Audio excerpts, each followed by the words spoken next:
pero aquí vamos a hablar ampliamente con el buen amigo Stalin Pérez. ¿Cómo está Stalin? Todo bien, Evaristi, gracias por la invitación nuevamente aquí a mi casa, mucho tiempo, como comenta, sin venir, y por aquí estamos. Bueno, Stalin, hay muchos temas que del área de lo que tiene que ver con las penalidades tributarias, con el asunto de que no se ha hecho una reforma fiscal, con el tema de la indexación, que ya tú has hablado bastante de eso, y con otros temas, pero me gustaría que entráramos precisamente con el tema de la indexación, o si tú quieres entrar con un tema previo, pero para que podamos poner en sintonía a la población dominicana con lo que está sucediendo con ese tema. Sí, es correcto, como tú comentas, la indexación de salario es un tema que debió realizarse desde 2017, está frenado. La reforma 253-2012 lo establece así. Es un tema que está parado por tema presupuestario, donde cada gobierno desde el 2017 ha frenado y ha incumplido la ley, afectando la clase trabajadora. El salario al día de hoy no se ha indexado, debería estar en por lo menos 55,000 pesos, porque la indexación tiene que venir acumulada. Hoy en día la canasta familiar de Banco Central está por encima del salario tributable, que es poco menos de 35,000 pesos, un absurdo. Realmente el Estado va a perder 20,000 millones de pesos, eso lo sabemos, o va a dejar de recibirle, esa es la palabra, por la indexación, pero lo que tiene que hacer es buscar ahorro en el gasto corriente de otras partidas. ¿Qué pasó con educación el año pasado? Le sobran 8,000 millones de pesos y este presupuesto le está otorgando 25,000 millones de pesos adicionales. De esos 25,000 adicionales, réstale los 20,000 por la indexación de salario y le van a sobrar 8,000, 13,000 con el 5 diferencial. Uno de los temas importantes que yo quiero tratar y el tema central básico es la doble tributación en la República Dominicana. Evaristi, te comento que el principio de doble tributación está prohibido en toda parte del mundo. Exactamente. Hay dos tipos de principios, que es el principio de renta territorial, que es el que predomina en la República Dominicana, donde tú solamente pagas sobre la riqueza generada en el territorio dominicano. Todo lo que tú hagas fuera del territorio dominicano no paga impuestos en el país. Sin embargo, hay otros países como el desarrollo, que está Estados Unidos, te puedo citar Chile, te puedo citar España, China, Japón, que sí tienen principio de renta global. Es decir, que todas las rentas obtenidas o todo el beneficio obtenido en otro territorio tiene que consolidarse en el país matriz y se paga impuestos por una renta global única. Sin embargo, tiene propiedades que mitigan el riesgo de la doble tributación. ¿Qué pasa cuando estos países del desarrollo se acogen al principio de renta global? Que los impuestos que se pagan en otro territorio distinto sirven como un crédito fiscal en el principio de renta global, es decir, son deducibles. El principio de territorialidad que tenemos nosotros en República Dominicana tiene artículos específicos, porque en República Dominicana hay empresas que tienen un domicilio en el exterior y generan renta en el exterior. Entonces, ¿qué dice el principio de renta territorial nuestro? En el artículo 297. Los impuestos que tú pagas en un domicilio en el exterior, esos impuestos son deducibles aquí en República Dominicana. Acorde al artículo 297, siempre y cuando esa deducción no exceda el impuesto sobre la renta liquidable en la República Dominicana. Hasta ese tope yo puedo asumir un crédito fiscal. Y eso mitiga el riesgo de doble tributación. Ahora, el problema viene con la reforma 253-2012, que la hace el presidente Danilo Medina de forma irresponsable con ese artículo que voy a citar, que es el artículo 8, que modifica el 308 del Código Tributario, donde establece los impuestos sobre los dividendos como un impuesto único. Anteriormente los dividendos, antes de esa reforma fiscal, te decían, los dividendos ya es el beneficio final que se llevan los accionistas de una empresa hacia sus cuentas personales. Es decir, yo me gané 100 pesos, Antes de impuestos pagué 27, me quedan 73. Ya esos 73, los accionistas tienen derecho a llevárselo a sus cuentas personales. Pero ya por esos 73, para yo llevármelo a una cuenta personal, tengo que volver a pagar. Eso es doble tributación.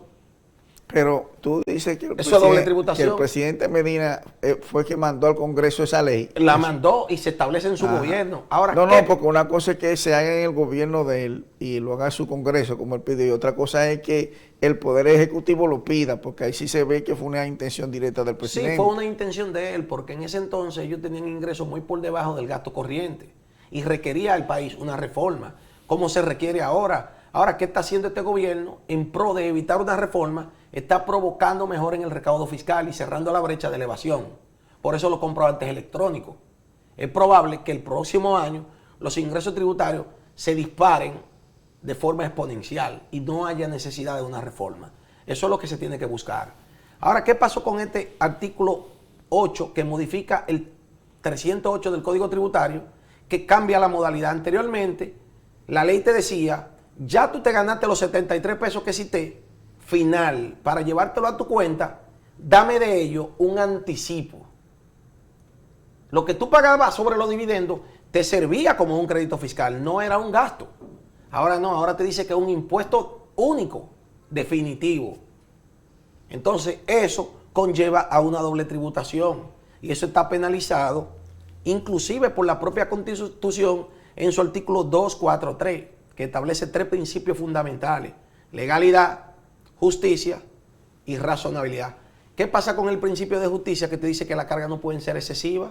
Incluso viola el propio artículo 51 de la Constitución, claro, del efecto confiscatorio, que te dice que el efecto confiscatorio, que es un tema solamente administrativo y tributario. Cuando los impuestos representan... Pero que es un derecho fundamental. Es un derecho fundamental. Cuando los impuestos representan una carga desproporcionada, excesiva, eso viola el principio y el efecto confiscatorio de la propia Constitución. Y tú como jurista y experto en la materia, sabes que la Carta Magna es la ley primaria. Está por encima de cualquier ley ordinaria. No, porque no solamente eso, es que la Constitución no es una ley, de ella se desprenden las leyes, es correcto, los reglamentos, es decir, ella es la madre de todo. Entonces, y todo tiene que ir consono con ella. Si no está consono con ella, es contrario a ella, entonces no sirve. Entonces, ¿qué tiene que hacerse? Tiene que hacerse una ley ordinaria especial para derogar ese artículo automáticamente y el impuesto único sobre los dividendos, eliminarlo y evitar la doble tributación. Hay juristas que dicen que es doble imposición, no doble tributación, porque son impuestos distintos, uno sobre la ganancia y uno sobre el dividendo, pero entra en contradicción, porque eso es algo totalmente analógico jurídicamente hablando. ¿Por qué? Te explico. Porque si tú te vas al propio Código Tributario en el artículo 297, donde te dice a ti que los impuestos que tú pagues en otro territorio los deduce aquí, el propio Código Tributario nuestro contradice la doble tributación, pero hay un artículo del propio Código Tributario que contradice ese artículo de la doble tributación. Es decir, hay una dicotomía jurídica, como yo la veo. El Código Tributario tiene muchas inconsistencias legales.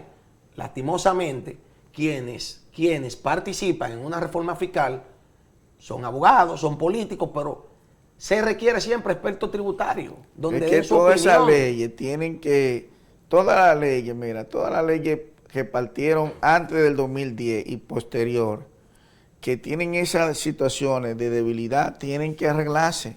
Tienen que corregirse. Porque es lo mismo, mira, eso pasa con el 124.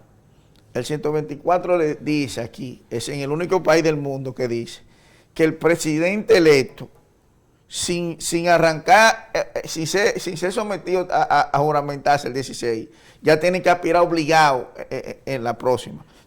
Porque está redactado así, es un disparate. Pero yo me voy más lejos, Evaristi. El propio Código Tributario nuestro permite tratados bilaterales con otros países que están bajo el principio de renta global para que esos países que ya están protegidos no tengan que pagar el impuesto aquí, sino que lo paguen en su sede central, en la holding, en la casa matriz. Por ejemplo, tenemos un tratado con España donde los dividendos de una entidad española residente aquí en el país, cuando lo remesa al exterior, no tiene que pagar el 10%. Y eso lo establece el artículo 10 del convenio, y un convenio entre países bilateral está por encima de una ley ordinaria. Y tú lo sabes como experto jurídico. Tenemos tratado igual con Canadá. Tenemos tratado con el CARICOM, con los países que pertenecen al Caribe. Con Estados Unidos no hemos logrado tener un tratado completo, pero tenemos ya una ley FATCA, un acuerdo de intercambio de información entre países de forma colaborativa, pero en algún momento eso va a venir con Estados Unidos. Y si ya yo tengo tratados internacionales para evitar la doble tributación, este artículo 308 del Código Tributario tiene que modificarse y eliminarse el 10% sobre los dividendos. Eso es doble tributación. El empresariado de la República Dominicana tiene carga excesiva y desproporcional. Y eso viola el principio de justicia y el efecto confiscatorio de la Constitución. No al 10% de los dividendos. Esa es la campaña que yo de aquí en adelante voy a tratar de mantener donde quiera que vaya. Y una pregunta, Stalin. Mira, ahí también tenemos el caso de la seguridad social, que también es un dolor de cabeza porque hay un grupo de personas que dicen que debe liberarse en un tiempo menor, dársele la oportunidad a que en 15 años la gente pueda tener acceso a una parte de sus ingresos porque son de ellos. Hay otros que dicen que no está transparentado las inversiones que se hacen con ese dinero, y hay otros que dicen que realmente debe haber una forma en que ese dinero tenga mayor disponibilidad de manera directa, es decir, que cuando quiera, no en X tiempo, sino cuando quiera la persona utilizarlo. ¿Qué tú crees al respecto de eso? Yo estoy totalmente de acuerdo. La ley de la seguridad social, yéndonos a ella directamente, establece que para una persona tener derecho a una pensión o al retiro parcial o total de sus fondos ahorrados, debería tener no menos de 300 cotizaciones. Eso equivale a 25 años, laboralmente hablando, de actividad laboral continua. 25 años o tener 60 años, no menos de ahí. Tiene que cumplirse una de las dos condiciones, o perdón, las dos al mismo tiempo. Hay una inconsistencia, o cumplo una o cumplo otra, pero además, porque hubo gente que entró tarde también. Pero aparte de eso, en un sitio que hay una inestabilidad con el empleo, eso es como demasiado. Por ejemplo, es un traje hecho a la medida para lo que tiene la AFP. Por ejemplo, en el caso propio mío, yo tengo más de 10 años porque soy profesional independiente, socio ejecutivo de una firma, que no estoy en la seguridad social. ¿Para qué? ¿Para qué? Todos mis ingresos yo los recibo bajo un régimen de simplificación tributaria y bajo honorarios profesionales si excedo del valor permitido por la ley. Y yo necesariamente no necesito estar en una seguridad social. ¿Para qué? Si ya con un seguro privado tú lo tienes. Muy por el contrario, tengo ahorros ahí excesivos que tengo derecho supuestamente a partir de los 55 años. Espero que si no estoy vivo se lo den a mis hijos. Pero que eso está mal, es lo que yo creo, Stalin. Es decir, porque debe haber una manera de que la persona, por razones más humanitarias, por cualquier situación de emergencia, la persona tenga acceso a su dinero. Debe tener acceso a un porcentaje proporcional de sus ahorros, totalmente de acuerdo, por lo menos un 30%. Yo soy de los que piensa, la seguridad social tiene billones de pesos ya acumulados, con inversiones en entidades financieras y la mayor parte en el Estado Dominicano, que todo el mundo lo sabe, a través de Hacienda y Banco Central. ¿Qué debe hacer el gobierno? Por ejemplo, el gobierno acaba de liberar unos fondos para el encaje legal que se agotaron en menos de una semana. Las micropymes y las pymes, o sea, las pequeñas y medianas empresas, no tuvieron acceso a esos fondos. De esos fondos de la seguridad social debería liberarse no menos del 25 al 30%, sin penalidad alguna a los ahorrantes, pero con proyecto específico para que la gente no provoque inflación en ellos, porque es un arma de doble filo. Por ejemplo, como yo lo hiciera, yo liberara en función de lo que exigía un diputado una vez, el diputado Botello, no sé si lo recuerda, yo liberara el propio 30% a los ahorrantes, pero para un propósito. No es que lo voy a liberar para irte de viaje, para consumo directo, para comprar ropa, ¿no? Para comprar bienes superfluos. No es necesario porque eso genera inflación. Independientemente de que dinamiza la economía, sí. Pero yo lo liberará para propósito específico. Tú tienes 1 millón de pesos, te libero hasta 300,000 pesos. ¿Para qué? Para que pague deuda a las entidades financieras. Para que compre una propiedad. Ah, exacto, para que pague préstamo hipotecario, para que claro, puedan... las entidades financieras van a ganar menos recursos porque es verdad, van a tener excedente monetario y las tasas van a bajar. Que sacrifiquen. El Banco de Reserva se ganó el año pasado 27,000 millones de pesos, que se gane 20,000. Pero que la gente esté más cómoda. Porque es la mejor distribución de la riqueza de forma equitativa, como lo decía Carlos Marx. Pero hay otro tema aquí que no sé si tú también lo estás viendo, que desde mi óptica se está, por lo menos lo que se está diciendo, tiene a ese sector en ascuas, que es el sector de las cooperativas. El sector de las cooperativas que, aunque es un sector que maneja recursos, no es un sector que es un banco, no es un sector que tiene una característica diferente, y entonces hay un grupo aquí que entiende que las cooperativas deben manejarse como banco. ¿Qué tú crees al respecto? Sí deben manejarse como entidades financieras, pero con una flexibilidad distinta, porque son entes con propósitos diferenciados. Por ejemplo, ellos tienen la función principal de una entidad financiera: captación de recursos y colocación de recursos. Y ahí entran en la intermediación financiera de recursos económicos de terceros y tienen que ser regulados. Lo que pasa es que la regulación bancaria, acorde al reglamento de evaluación de activos, se endurecen en el 2004 a raíz de las quiebras del sector financiero de 3 entidades financieras que no voy a citar, y la gente sabe, donde se desmonta la gradualidad y viene ya una evaluación con elementos más objetivos. Anteriormente eran subjetivos, muy aéreos, y por ende las entidades financieras tuvieron la crisis que tuvieron, eran más vulnerables. Ahora hay un nivel de supervisión más robusto, las cooperativas lo tienen que tener, pero con cierto grado de flexibilidad, porque el ambiente económico no es el mismo, el poder adquisitivo no es el mismo, las tasas son distintas y sobre todo el público, la capacidad financiera del público es distinto, es un público distinto, no es un público poderoso.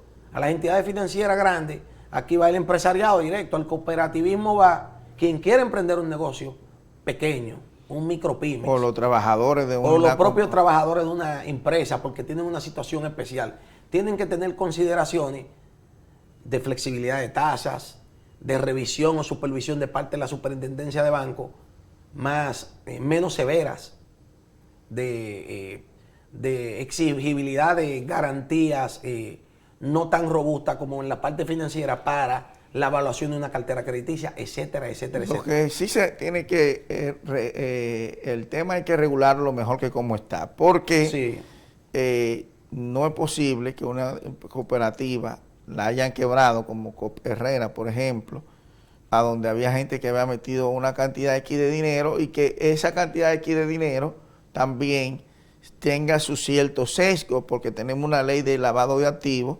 Entonces, si tú puedes introducir por una cooperativa una cantidad de dinero sin control, eso también llama mucho a reevaluar esa situación, es lo que creo. Yo estoy totalmente de acuerdo y soy de los que piensa que donde no hay regulación no hay control, todo tiene que ser regulado. Lo que sí que las normativas pueden flexibilizarse un poco de cara no al cumplimiento, sino de cara a la flexibilidad de la evaluación del tipo de producto por el tipo de industria, que es otro modelo. El sector cooperativismo tiene condiciones adversas con relación a las entidades financieras. Y con relación al tema de el crecimiento económico para el año 2026, porque ya este año estamos cerrando, no creo que se logren las metas propuestas por la entidad principal, que en este caso es el Banco Central, que es la que tiene esa responsabilidad. Pero desde tu punto de vista, ¿cómo tú crees que se va a manejar la economía dominicana para el año 2026? Mira, la economía dominicana es una economía poderosa, es una economía muy interactiva, es una economía buena, donde la gente cree en ella. Yo creo que quizás no se logre el 4% proyectado, pero por lo menos cerca del 3% debemos de estar. Es una economía que hemos tenido elementos adversos por tormentas que pasaron, el tema del blackout, el tema de que en algún momento el turismo bajó por el tema del sargazo, que nos afectó a la parte este, que es el principal polo. De 10 millones de turistas que llegan al año, 6 millones de turistas llegan a Punta Cana. Y eso lo sabemos. El 60% va a Punta Cana y a Bávaro, a esa zona. Porque la zona de Bahía de las Águilas apenas inicia el desarrollo, apenas. Ahí nos faltan 30 años de explotación. Ahora, ¿qué sucede? Nos han apoyado los dominicanos ausentes, la diáspora, en el exterior con las remesas. Hoy en día tenemos un promedio de casi $1.000 millones mensuales que recibe la República Dominicana. Y eso es, potencialmente, va a ir creciendo mes tras mes. Eso quiere decir que la diáspora propia que está en el exterior confía en su nación y tiene la esperanza, como todo dominicano, aunque fue en busca de un futuro, de volver y regresar a su patria. Porque es un país noble, de gente buena. Lo más importante nuestro es el recurso humano y el clima. O sea, la temperatura de nosotros es envidiable en todo el mundo. Así es. Es una temperatura única.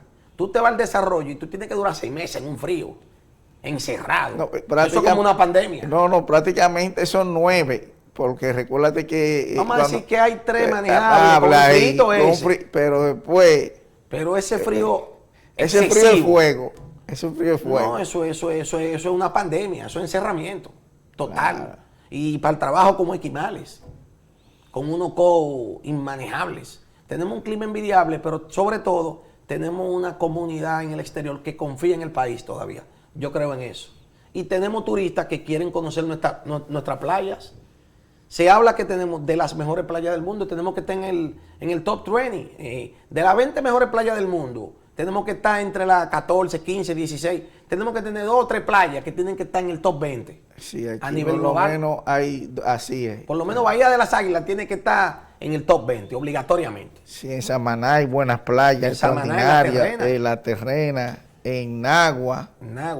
En Miches, que se ha convertido en un punto turístico muy importante. Lo más poderoso de nosotros es el recurso humano, la gente, en primer orden. En segundo orden, el clima. Aquí tú vas donde un amigo, donde un vecino, y no hay forma de que tú no salgas agradable. ¿Cómo te sientes? ¿Cómo tú estás? ¿Qué vamos a hacer? Así es el dominicano. Y eso nos ayuda al crecimiento que venimos teniendo. Es bueno, Stalin, que tú ya para concluir le dé el know-how de tus actividades para quien quiera contratarte profesionalmente a tu oficina y a tus cosas. Lo hagas ahora en este momento. Gracias, Evaristi, y decirle a todos los que nos sintonizan por el streaming y los que están en vivo en televisión ahora mismo, hoy domingo 16, que sepan que me pueden conseguir en todas las redes profesionales, @IndigoAudi. Estamos en Instagram, estamos en X, estamos en LinkedIn y también en YouTube. Vean en la próxima semana este contenido cargado ya en nuestro canal de YouTube, @IndigoAudi. Ahí pueden ver todos los servicios que ofrecemos de auditoría, impuestos, contabilidad, consultoría. Gracias, Dani. Estamos a gusto, como siempre, de tenerte. Este programa es tuyo y a ustedes. Seguir la programación de Metrovisión y el próximo domingo, si Dios quiere, nos volveremos a ver en otra visión estructural más.